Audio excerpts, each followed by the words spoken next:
Waalaikumsalam warahmatullahi wabarakatuh. Saya Dede Nurjanto dari KKN Desa Siwon 2021 ingin bertanya terkait dengan Laskar Sesewu dan Sesewu sendiri. Insya Allah. Mungkin untuk selanjutnya saya akan bertanya terkait dengan Laskar Sesewu. Jadi yang pertama, apa sih sebenarnya Laskar Sesewu itu? Organisasi yang bergerak di bidang apa dan bagaimana organisasi ini berjalan? Mohon penjelasannya, Mbak Yati. Mengenai Laskar Sesewu, kita tidak lepas dari sejarah dari beliau seorang ulama penyebar agama di daerah kita. Daerah kami namanya Kanjeng Sesewu, dan juga tak lepas dari keberadaan sebuah masjid, Masjid Patonegoro. Dilihat dari miniatur patakannya itu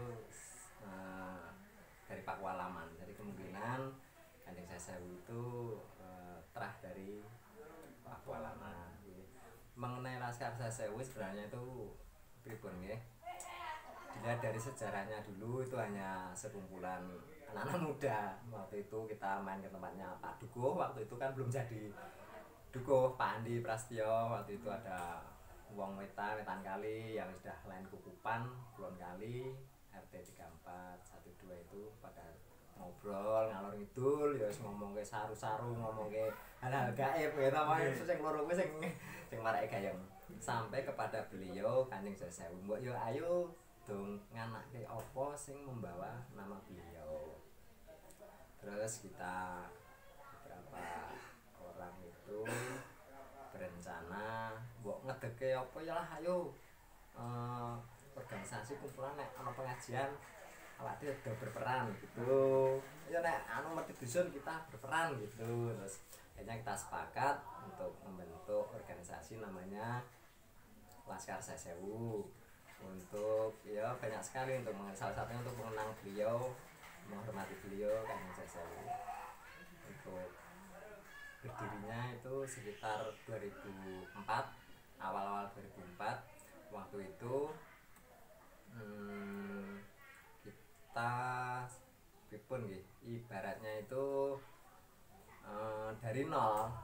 Nah, terus kok kebetulan kebetulan ada partai politik yang belok organisasinya wong akeh dopeni, tapi karena kita kekurangan dana, kekurangan ya warna-warna, akhirnya kita dopeni sama partai politik. Itu berlangsung beberapa belas tahun sampai tahun 2019 kemarin.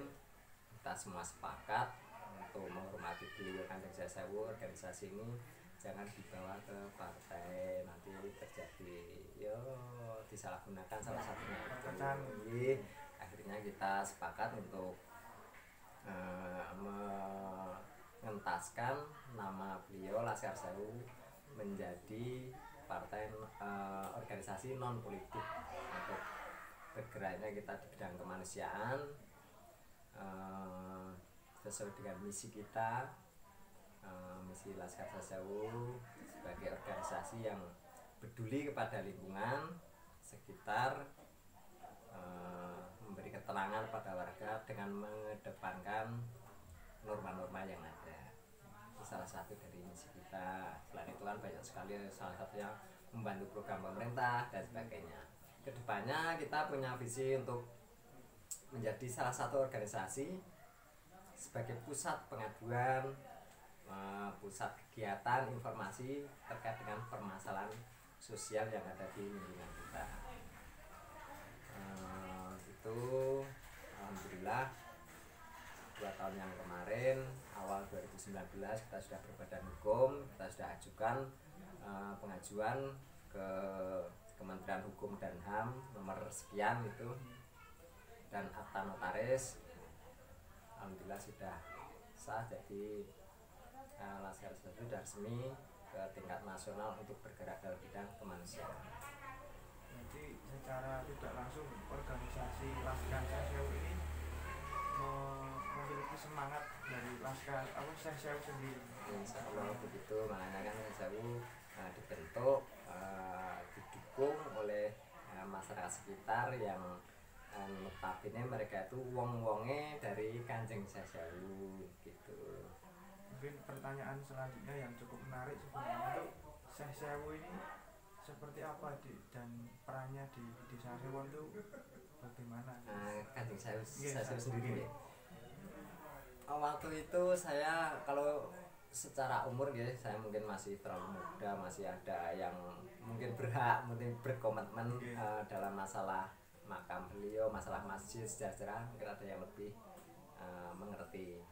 Tapi saya teringat betul waktu itu sebelum Laskar Sesu mengadakan event besar tahun 2014, waktu itu saya dipanggil sama Simbah Hisam. Beliau ini tokoh masyarakat yang sangat mumpuni dalam wawasan, dalam apa ya dalam ilmu agama dan sebagainya sangat mumpuni.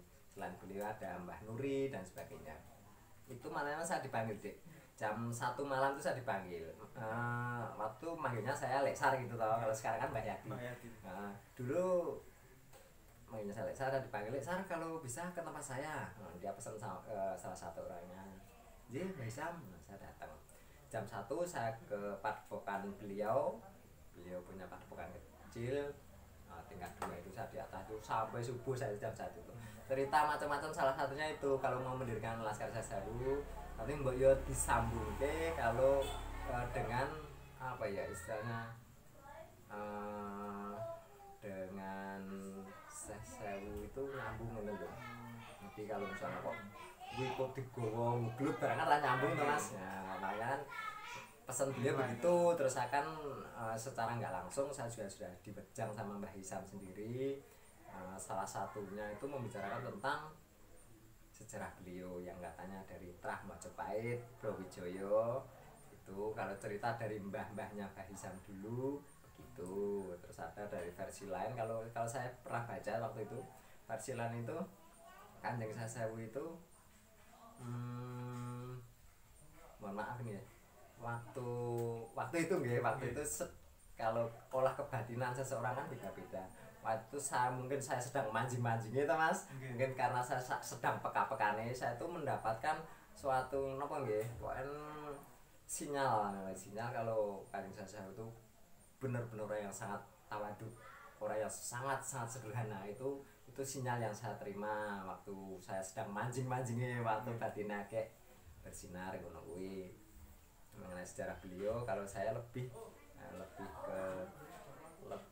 mengarah ke sejarah yang otentik mas. Sejarah otentik itu kurang lebih pada tahun 1780-an.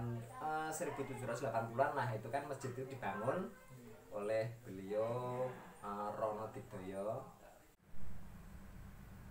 Jadi desa Sewon ini juga tidak terlepas dari peran Syekh Sewu. Makanya kan waktu dulu Mbak Isam juga pernah ngomong kalau Sewon itu dulunya itu jarine Mbak Mane Biyen itu rame mas. Ini kan Penewon, rame sekali sampai kecamatan itu ditempatkan di Kampung Sewon. Penewon berada di sebelah selatan sana, kurang lebih 300 meter dari sini.